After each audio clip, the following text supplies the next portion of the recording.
Nigeria, 78 for the Tigress, 64 for Mali as Nigeria. Maybe 1%, you're 100%, no be 85%, mama, make you no relent.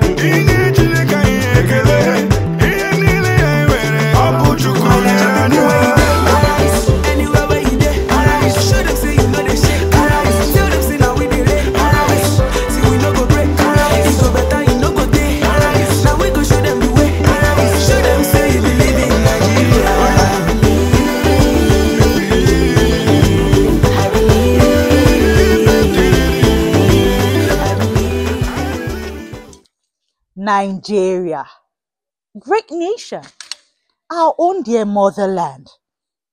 We keep proving that, though tribes and tongues may differ, in brotherhood we keep still standing. Just like our the Tigress has proven again that we are a great nation by winning the 2025 FIBA Afrobasket Championship. This is Generation XYZ, where we celebrate the ingenuity of our Nigerian youths. And of course, saints and angels. My name is Ehiko Oichu. I am the daughter of Agada and my mother, Onimo. And this is the network service of the NTA. And today on Generation XYZ, we will be shining a spotlight on the Tigress. Right about now, go grab a drink, sit on your most favorite couch, carry a throw blanket, and bring out your favorite snacks because Generation XYZ is starting now.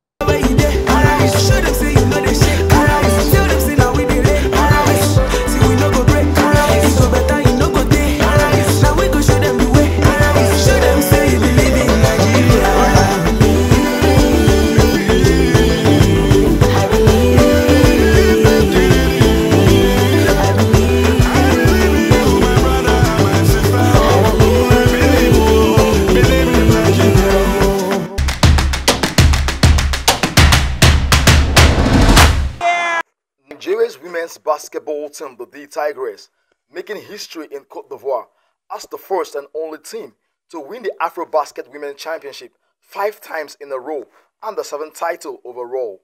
It has been a decade of total dominance of African women's basketball by the Tigress from 2017 and now with the 5th title after an impressive victory over Mali 78-64 in the 2025 Afrobasket Finals in Côte d'Ivoire, which also you have it. Congratulations to Nigeria, to the Tigress. Nigeria, 78 for the Tigress, 64 for Mali as Nigeria win a 7th FIBA Women's Afrobasket Championship here. The brand of basketball that I'm going to put out is going to be immaculate. We're going to be fast. We're going to be strong. Okay, we're going to be very, very versatile. Okay, I want to be able to put out different lineups that can be very big and long and athletic or very small and quick. Okay, so I don't want to tie myself to a certain style, but just know the brand of basketball is going to be top level and elite. And that was how the journey for Reina Wakama and the Tigress began. As they assembled in Abuja for the preparations for the tournament, the mission was clear: to defend the title and win it a record 5th time consecutively. The Tigress showed the intent of defending the title with a hard-fought 75-68 victory over Senegal to set up the grand finale against Mali, which the Tigress also won 78-64 to be crowned champion. We have the most talent.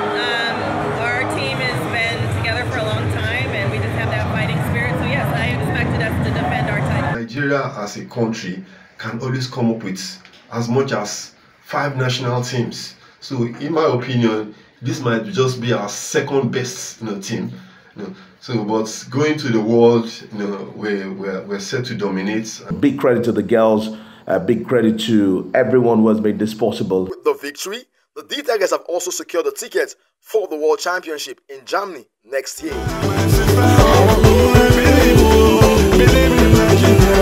Abuja, to the heart of a grateful nation. They came, they fought, they conquered. And now, the return as queens crowned in glory. The Tigress, Nigerian's pride, Africa's finest, have danced once more to the rhythm of victory. Their 5th title gleaming like a star above the continent.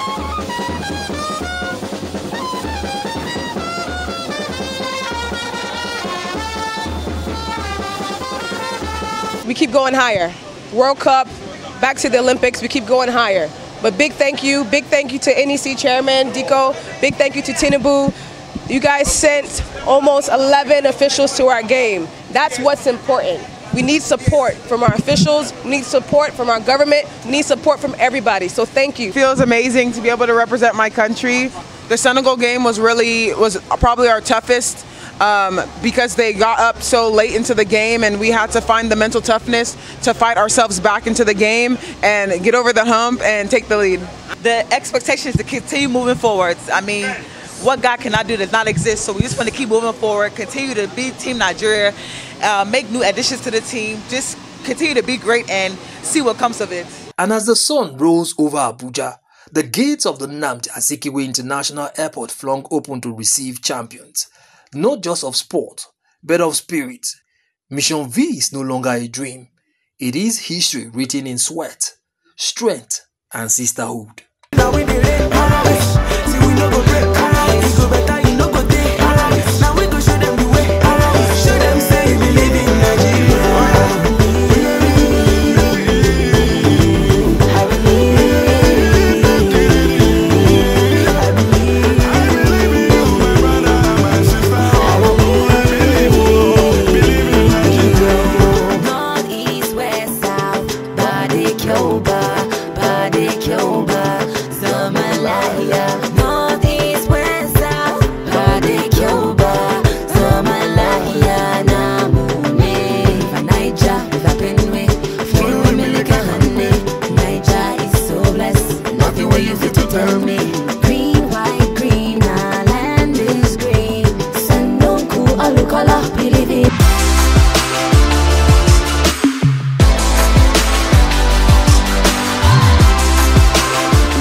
Welcome back. Hope you enjoyed that short feature on our Tigeress journey to victory.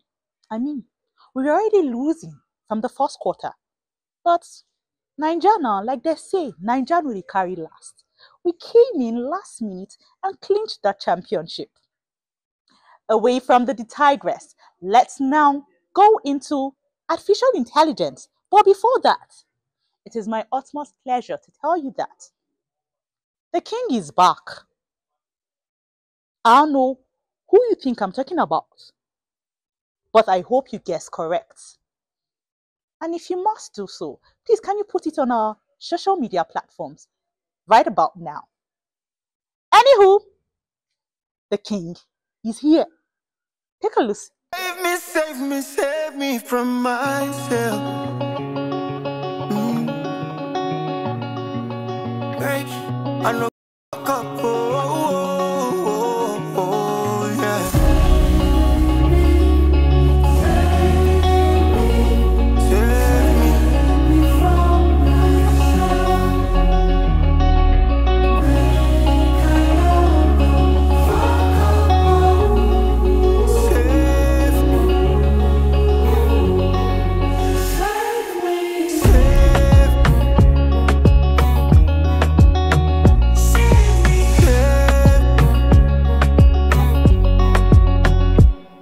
I was 7 years old, I've been following my destiny. Because I know say life from now YOLO, I maintain my lane and dancing by reading. I hustle every day to feed my family, to make all of my people to be proud of me. Oh yeah, you can get as I they walk on my hustle, everybody the police. I know when you're winning, but it's fuck you when you lose. They look at me, they laugh like I say them. No be say them hold the pass. I know go lie. Me say for what they talk, no be say I innocent. That's why I'm begging you to save me from myself.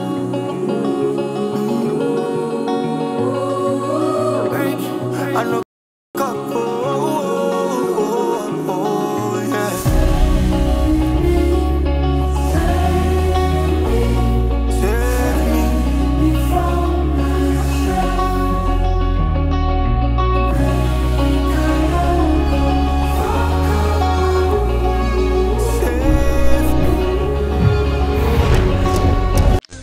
probably heard the rumors about a likely TikTok ban in Nigeria.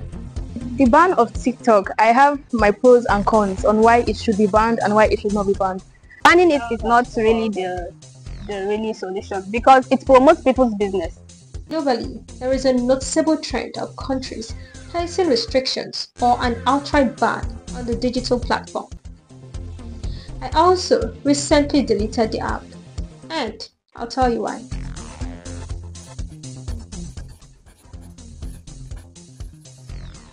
TikTok is a social media platform, a product of the Chinese company ByteDance. It's interesting to note that TikTok isn't officially available in the domestic market of China. In the United States, a full ban hasn't currently materialized, but there is a form of restriction. Other countries like Australia, Canada, United Kingdom, France, Denmark, India, and many others have either placed an outright ban or a level of restriction due to concerns about data privacy, national security, and the potential for promoting harmful content. So you might be wondering how all of this affects Nigeria. Well, there are concerns about TikTok promoting immoral content, fake news, and manipulative algorithms. I told you earlier that I deleted the app because it was suggesting content I never searched for. And for me, it felt like a violation of my digital space. But these young Nigerians have mixed reactions. If there should be anything that I want to get negatively, I can get it from other apps. Facebook is there, Instagram is there, Snapchat is there, and people do worse than what they are doing on other apps than TikTok. So I feel banning TikTok is not just the solution to this problem. And also, currently people are lonely, and the only means that they get to connect with other people through their phones. And TikTok is one of the apps where people tend to relate with people, try to watch videos to cool their minds, and then keep moving. Why some people will be in support and banning is because of the negative content it shows, and it makes people get addicted to it. And yeah, I think. And why others, and I think it takes so much what's it called, data. It may collect so much data from people, and why I think the other will be against it is because it's a fun place for learning, and it's also is a very fun place to be, creativity and a learning space. And I think people are there to, people that do businesses, it helps them promote their businesses. And if the government wants to intervene, they should set like strict laws. If parents want to intervene, they should be very mindful of what their kids watch. If us as individuals want to intervene, we should manage our screen time very well. So the ban of TikTok is not going to have any effect because other social media are there. If you want to watch things that are not good for our brain, we'll still watch it from other social media. There's Instagram, there's YouTube, there's internet, there's Google, there's Chrome. So TikTok as a social media should not be banned because of the misinformations that are being passed online. Banning it completely might really affect some people's business. It's not everybody that can afford other platforms, I guess. Although it's not cheap, but it's kind of more preference than, I won't call any name of any app honestly, but it's a little bit cheaper than others. No doubt, TikTok is entertaining, but it's also influential. And as more countries push back, Nigeria will have to choose to regulate, restrict, or simply ignore. But for you and I, the power starts with awareness. Because it's not just an app, it's the genesis of digital influence.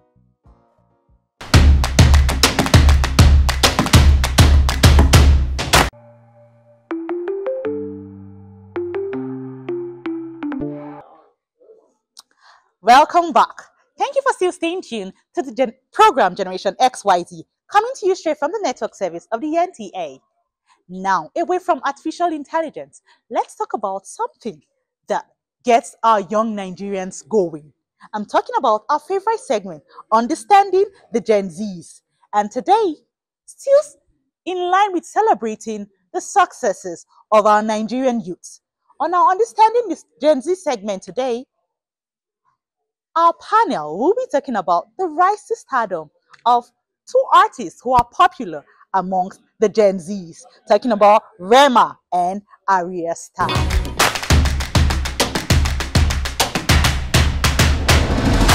Wagwan Gen Z fam, you're live on Understanding the Gen Z segments of the Generation XYZ show.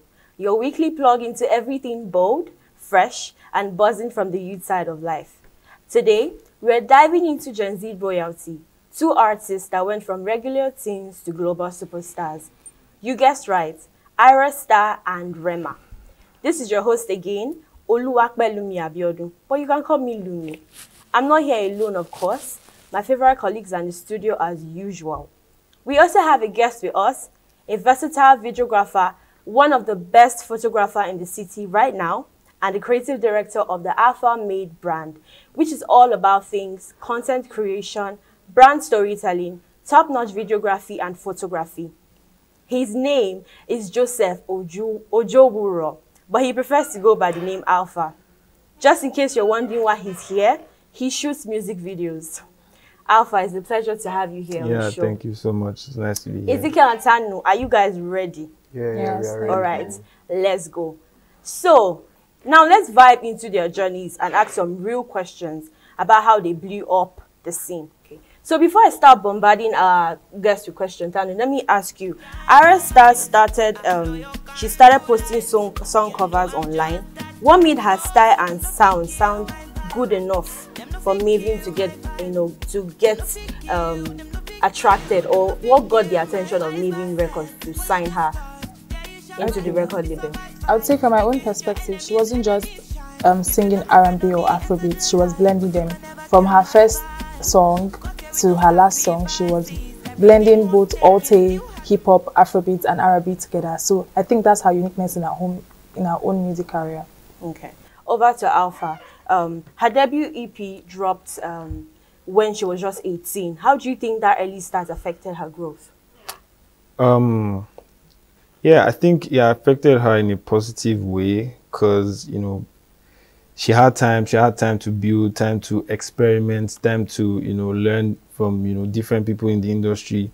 And, it gave her the opportunity to present herself as she is, not working with the pressure that comes with, you're already old, and also she being young gave her that edge. So are you saying there's no pressure now? I don't think she has. The way she handled it, it doesn't seem like there was pressure on her, but, the way we have things going on right now, there's so much pressure online, people want to see what you're doing, you can't make mistakes, but, with the way she handled it, I think, carries it with lots of grace. So she did well. I think she does. Yeah. So let's talk, Ezekiel. Let's talk about genres now. Arya Star described her sound as Afro sound. How important is it for Gen Z artists to have a unique genre identity? Because I feel like for you to stand out now, you have to have a unique sound. You have to be able to identify the sound that works for you and work with it. Right now, what everybody's looking for is something new. And it is actually a very good thing that Arya Star has blended, I would say, R&B and everything in one genre for herself. So doing that has given her uniqueness, and has given her a, how do I put it, a one-of-a-kind style of music. So that just basically puts her out there in everything she does. So, and it's actually a good thing that she was signed by Mavens, because the Mavens record is actually a very good record for young artists. Yeah. They help to promote young artists. That's if as an artist you know what you're doing. So they help to build the artists and they help to promote young artists. So all I just have to say is that it is very, very important as a up and coming Gen Z artist to have your own unique sound and to have your own unique style. Okay, let's go to Rema. Rema is whenever we hear another banger, you know that it's another banger. So he came with a new sound. I personally love Rema sound because it's something that we've never heard before. We only hear it from outside, but we've never really heard our artists, sing it, for us. So it's really commendable that he came with his unique sound. So let's start with the questions. Rema was discovered through a viral freestyle. How do you think virality has shaped the way Gen Z artists blow today? Tanu? Okay, from my own perspective, I would say this virality is more on social media. It's more on TikTok, it's more on Instagram, it's more on Twitter. Because I know when Rema started singing, the video he made was him in a car singing his own freestyle and everything. And then it went viral because not only Marvin saw it, other artists like Olamide and so many other artists saw it. So I think that TikTok is actually a very good social media platform for people to blow, especially Gen Z when it comes to TikTok dancers, making music. Also, when it comes to poetry, anything talented, anything entertainment, I think TikTok is actually a very nice platform. Basically, social media, you have to be active there because there are a lot of, even Maven Records, a lot of their stars they got them through social media. So you just have to be consistent. So the second question, Ezekiel, I'm going to ask you. His debut sound was labeled Afro Rave. What made it so different from what we've heard before? Well, is as I always say, is the combination of the rave and Afro beats. Because rave is generally like a genre of music where you listen to at parties and everything. So hence the name rave. So like party and go all out and everything. So mixing it with Afro beats and everything just gives it his own vibe and uniqueness and everything. And the way he carries it, the way he sings it is actually really confident. Being a new genre in Nigeria, because as Nigerians, we don't really like to accept new things. We don't. So he just carried it confidently. The early songs of Rema, as you can see, his first song just blew him up straight up. Yeah. So it's just a really nice concept that he combines something foreign and with something that is local, and then he mixes it and blends it very well. Yeah, it was just really nice. Let's come back to our guests. You know, let's get to the criticisms. You know, is a normal thing, and we know that it's something that is something you cannot run away from, especially when you're Nigerian. So there have been several backlash, whether when he started and even till now, about how he is, how he sings, how he dresses, how even down to the type of songs he releases. You know, people come and say, "Oh, why is Rema? Why did you change your sound? Why you? Oh, I preferred you to do this," but he just stuck to it, like, okay, this is what I'm going to do, like I said earlier, and that's just what I'm doing. So, you know, with time, people will learn who you are. They'll love who you are by just you being you. So, you know, being criticized on the internet these days is like, it can happen to anybody, you know. So one of the things that you need to have is confidence yourself. And I think Rema, with the way he is, with the way we know him, you know, he's a very, very confident person. Yeah, the way he talks, you know, the way he presents, he carries his brand. So I think that was one of the things that helped him manage how, you know, he has navigated the industry. This has really been a segment. It's evident that Gen Zs are not just consuming culture, we are creating it. Our Star and Rema are proof that the glow up is real and global. So we're just going to leave you one advice. Follow your sound, be weird, do whatever you want to do. Maybe the next thing we'll be talking about will be you.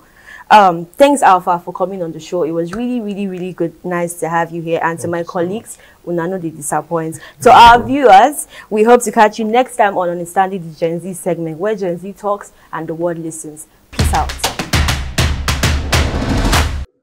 With the Understanding the Gen Z segment, we have come to the end of another episode of Generation XYZ.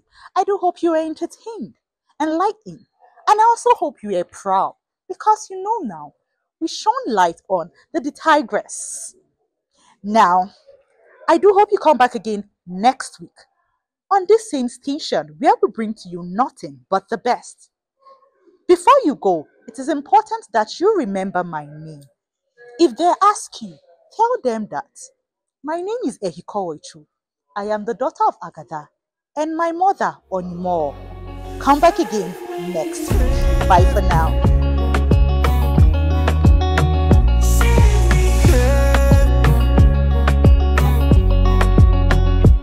Since I was 7 years old, I've been following my destiny. Because I know say life from now YOLO, I maintain my lane and dancing by rhythm. I hustle every day to feed my family, to make all of my people to be proud of me. Oh yeah, you can get as I walk